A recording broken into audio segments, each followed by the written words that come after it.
வராகி பக்தர்கள் அனைவருக்கும் வணக்கம். இது நம்ம ஆதி வராகி யூடியூப் சேனல். வராகி அன்னையோட அருள் பரிபூரணமா எல்லாருக்குமே கிடைக்கணும்னு மனசார பிரார்த்தனை செஞ்சுக்கிட்டு நாம இந்த பதிவை ஆரம்பிக்கலாம். இன்னைக்கு இந்த பதிவு ஆஷாட நவராத்திரியில வரக்கூடிய வளர்பிறை பஞ்சமி திதிக்கான பதிவு. இந்த பஞ்சமி திதி இருக்கக்கூடிய நாள்ல இப்ப நான் சொல்ல போற பொருளை உங்க முன்னாடி வச்சாலே போதும், உங்க வீட்டுல எண்ணி வைக்க முடியாத அளவுக்கு பணம் சேர்ந்துகிட்டே இருக்கும். இது என்ன பரிகாரம், யாரெல்லாம் செய்யலாம், எந்த நேரத்துல செய்யணும்னு இப்ப நாம தெரிஞ்சுக்கலாம். ஆஷாட நவராத்திரியில வளர்பிறை பஞ்சமி திதி எப்ப வருதுன்னு இப்ப நான் உங்களுக்கு சொல்றேன். ஜூலை மாசம் 10ஆம் தேதி புதன்கிழமை அன்னைக்கு காலையில 8:32 நமக்கு பஞ்சமி திதி ஆரம்பமாகுது. ஜூலை மாசம் 11ஆம் தேதி வியாழக்கிழமை அன்னைக்கு காலையில 10:19 வரைக்கும் இந்த பஞ்சமி திதி இருக்கு. நம்ம வாராகி அம்மாவுக்கான வழிபாடுகளை எந்த நேரத்துல செய்யணும்னு பாத்தீங்கன்னா, புதன்கிழமை அன்னைக்கு சாயங்காலம் 6 மணிக்கு மேல நைட்டு 9 மணிக்குள்ள இருக்கக்கூடிய இடைப்பட்ட நேரத்துல நம்ம வாராகி அம்மாவுக்கான வழிபாடுகளை நீங்க செய்யுங்க. வாராகி அம்மாவுக்கு இரவு நேர வழிபாடுதான் உகந்தது. அந்த வகையில புதன்கிழமை அன்னைக்கு சாயங்கால நேரம் நாம வளர்பிறை பஞ்சமி திதிக்கான வழிபாடு செய்யறதுக்கு ஏற்ற நேரமா இருக்கு. ஒரு சிலர் பிரம்ம முகூர்த்த நேரத்துல வழிபாடு செய்வீங்க. இப்படி பிரம்ம முகூர்த்த நேரத்துல வழிபாடு செய்ய போறவங்க வியாழக்கிழமை அன்னைக்கு காலையில 4:30 மணிக்கு மேல 6 மணிக்குள்ள இருக்கக்கூடிய இடைப்பட்ட நேரத்துல நம்ம வாராகி அம்மாவுக்கான வழிபாடுகளை நீங்க தாராளமா செய்யலாம்.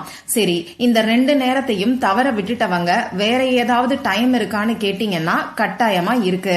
வியாழக்கிழமை அன்னைக்கு காலையில 7:30 மேல காலையில 10:19 வரைக்கும் இருக்கக்கூடிய இடைப்பட்ட நேரத்திலையும் நீங்க நம்ம வாராகி அம்மாவுக்கான வழிபாடுகளை செய்யலாம்.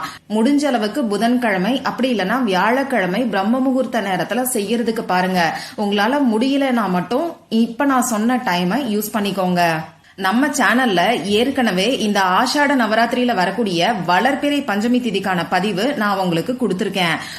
நம்ம வேண்டுதல்கள், அதாவது நீண்ட நாட்களா நிறைவேறாத வேண்டுதல் நிறைவேறதுக்கு எந்த மாலை போட்டு அலங்காரம் பண்ணணுங்கிறதுக்கான பதிவு தெளிவான விளக்கத்தோட நான் உங்களுக்கு சொல்லியிருக்கேன். அந்த வீடியோவோட லிங்க் இந்த வீடியோவோட எண்ட் ஸ்கிரீன்லயும் மேல ஐகார்ட்லயும் நான் உங்களுக்காக கொடுக்கறேன். கண்டிப்பா செக் பண்ணி பாருங்க.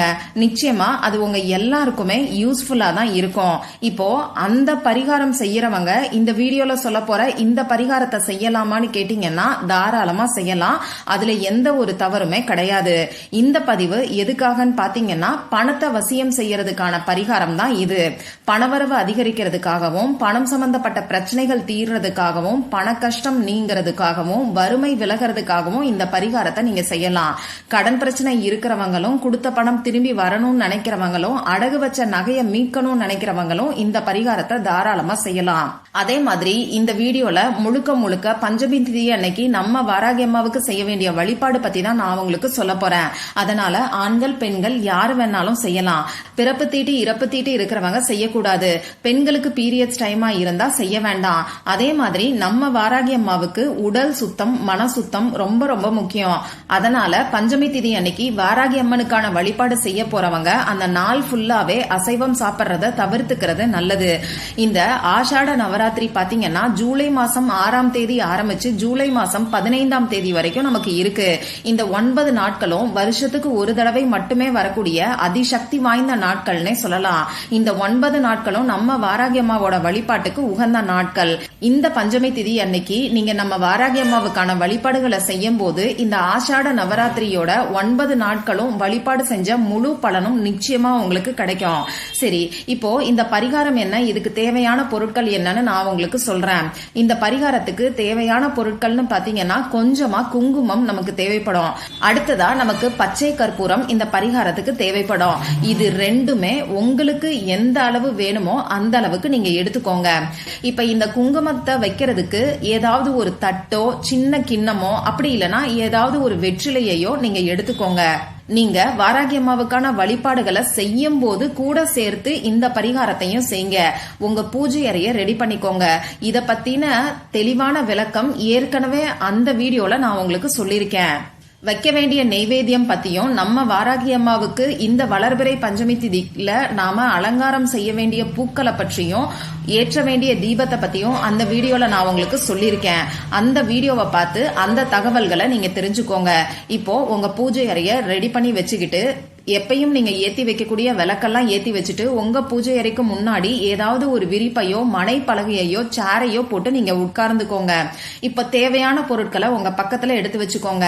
முதல்ல உங்க குலதெய்வத்தை கிட்டையும் நம்ம வாராகி அம்மா கிட்டையும் மனசார பிரார்த்தனை செஞ்சுக்கோங்க. உங்களுக்கு எந்த பண கஷ்டம் இருந்தாலும் சரி, கடன் பிரச்சனை இருந்தாலும் சரி, கொடுத்த பணம் திரும்பி வரணும்னாலும் சரி, அடகு வச்ச நகையை மீட்கணும்னாலும் சரி, பணவரவு அதிகரிக்கணும்னு சொல்லி பிரார்த்தனை செஞ்சுக்கோங்க. ஏன்னா இப்ப நமக்கு இருக்கிறது வளர்பிறை பஞ்சமி திதி. நமக்கு என்ன வேணுமோ அதை மட்டும் நாம கேட்டாலே நமக்கு அற்புதமான பலன்கள் கிடைக்கும். அதை விட்டுட்டு இந்த டைம்ல போயிட்டு பிரச்சனைகளையும் கஷ்டங்களையும் சொல்லி பிரார்த்தனை செய்ய வேண்டாம். சரி, இப்படி பிரார்த்தனை செஞ்சதுக்கு அப்புறமா நீங்க எடுத்து வச்சிருக்கக்கூடிய தட்டுல, அப்படி இல்லைன்னா கிண்ணத்துல இல்ல வெற்றிலையில நீங்க எடுத்து வச்சிருக்கக்கூடிய குங்குமத்தை போட்டு அந்த குங்குமத்துல கொஞ்சமா பச்சை கற்பூரத்தை நுணுக்கி போட்டு ரெண்டையும் ஒன்னா மிக்ஸ் பண்ணிக்கோங்க. பச்சை கற்பூரத்தையும் குங்குமத்தையும் நீங்க மிக்ஸ் பண்ணிட்டு உங்களுக்கு முன்னாடி இந்த தட்டை வச்சுக்கிட்டு இப்ப நான் சொல்ற மாதிரி செய்யுங்க. வாராகி அம்மாவுக்கான சக்தி வாய்ந்த ஒரு வரி மந்திரத்தை இப்ப நான் உங்களுக்கு கொடுக்கறேன். அந்த மந்திரத்தை சொல்லி இந்த குங்குமத்துக்கு நீங்க அர்ச்சனை பண்ணுங்க. குறைஞ்சது 27 முறை அந்த மந்திரத்தை நீங்க சொல்லணும். மேக்சிமம் 108 முறை, இன்னும் சொல்ல போனா 1008 முறை கூட இந்த மந்திரத்தை சொல்லலாம். இது உங்க விருப்பத்தையும் நேரத்தையும் பொறுத்தது. இப்ப அந்த மந்திரம் என்னங்கிறது உங்களுக்கு ஸ்கிரீன்ல தெரியும். நானும் சொல்லி காமிக்கிறேன். ஓம் ஸ்ரீம் ஹ்ரீம் வாராகியே நமோ நமக. ஓம் ஸ்ரீம் ஹ்ரீம் வாராகியே நமோ நமக. ஓம் ஸ்ரீம் ஹ்ரீம் வாராகியே நமோ நமக. இது ரொம்ப ரொம்ப சக்தி வாய்ந்த ஒரு வரி மந்திரம்னே சொல்லலாம். இந்த மந்திரத்தை குறைஞ்சது 27 முறை சொல்லுங்க. உங்களால முடியும்னா 108 முறை கூட நீங்க சொல்லலாம். இப்படி மந்திரத்தை சொல்லும் போது உங்க கையில சில்லறை காசு அப்படி இல்லைன்னா உதிரி பூக்களை எடுத்துக்கிட்டு ஒவ்வொரு முறை மந்திரத்தை சொல்லும் போதும் இந்த குங்குமத்துக்கு அந்த உதிரி பூவையோ சில்லறை காசையோ காமிச்சு நீங்க இன்னொரு கிண்ணத்துல வச்சிருங்க. அதாவது மந்திரத்தை சொல்லி சில்லறை காசாலேயோ உதிரி பூக்களாலேயோ நீங்க அர்ச்சனை பண்ணுங்க. இவ்வளவுதான் நீங்க செய்ய வேண்டியது. இதுக்கப்புறமா கற்பூர ஆரத்தி காண்பிச்சு உங்க பூஜையை நீங்க நிறைவு செஞ்சுக்கோங்க. இப்போ நாம பச்சை கற்பூரம் கலந்து வச்சிருக்கக்கூடிய அந்த குங்குமத்தை என்ன பண்ணணும்னு பாத்தீங்கன்னா தனியா ஒரு டப்பால போட்டு பத்திரமா வச்சுக்கோங்க. இந்த குங்குமத்தை டெய்லியும் நீங்களும் உங்க வீட்டுல இருக்கிறவங்களும் நெத்தியில வச்சுக்கிறதுக்கு பயன்படுத்திக்கலாம். அதே மாதிரி முக்கியமான ஏதாவது ஒரு வேலையா போகும்போது மறக்காம இந்த குங்குமத்தை நெத்தியில வச்சுக்கிட்டு போங்க. நம்ம வாராகி அம்மாவை மனசுல நினைச்சுக்கிட்டு இந்த குங்குமத்தை நெத்தியில வச்சுக்கிட்டு நீங்க போகும்போது நீங்க செய்யக்கூடிய செயல்கள் எல்லாத்திலையும் எந்த ஒரு தடையும் இல்லாம உங்களுக்கு வெற்றி மட்டும்தான் கிடைக்கும். இவ்வளவுதான் இந்த பரிகாரம். முழு நம்பிக்கையோடையும் மன திருப்தியோடையும் நாம செய்யக்கூடிய வழிபாடுகளுக்கு நிச்சயமா நம்ம வாராகி அம்மா மனம் குளிர்ந்து வந்து நம்ம வழிபாடை ஏத்துக்கிட்டு நாம கேட்ட வரத்தை கண்டிப்பா கொடுப்பாங்க. அதனால நம்பிக்கையோட ட்ரை பண்ணி பாருங்க. மறக்காம எனக்கு ரிசல்ட்டையும் ஷேர் பண்ணுங்க. இந்த பதிவுல உங்களுக்கு ஏதாவது சந்தேகம் இருந்துச்சுன்னா எனக்கு கமெண்ட் பாக்ஸ்ல கேளுங்க. அதை நான் உங்களுக்கு உடனே தெளிவுபடுத்துறேன். இந்த பதிவு உங்களுக்கு பிடிச்சிருந்தா லைக் பண்ணிட்டு உங்க ஃப்ரெண்ட்ஸ் அண்ட் ஃபேமிலி கூட ஷேர் பண்ணுங்க. இந்த மாதிரி அந்தந்த நாளுக்கும் நேரத்துக்கும் திதிக்கும் உரிய வழிபாடுகளையும் பரிகாரங்களையும் நீங்க மிஸ் பண்ணாம தெரிஞ்சுக்கிறதுக்கு நம்ம சேனலை மறக்காம சப்ஸ்கிரைப் பண்ணிட்டு பக்கத்துல இருக்கக்கூடிய பெல் ஐகானையும் பிரஸ் பண்ணிக்கோங்க. மற்றும் ஒரு பயனுள்ள பதிவுல நாம சந்திக்கலாம். நன்றி.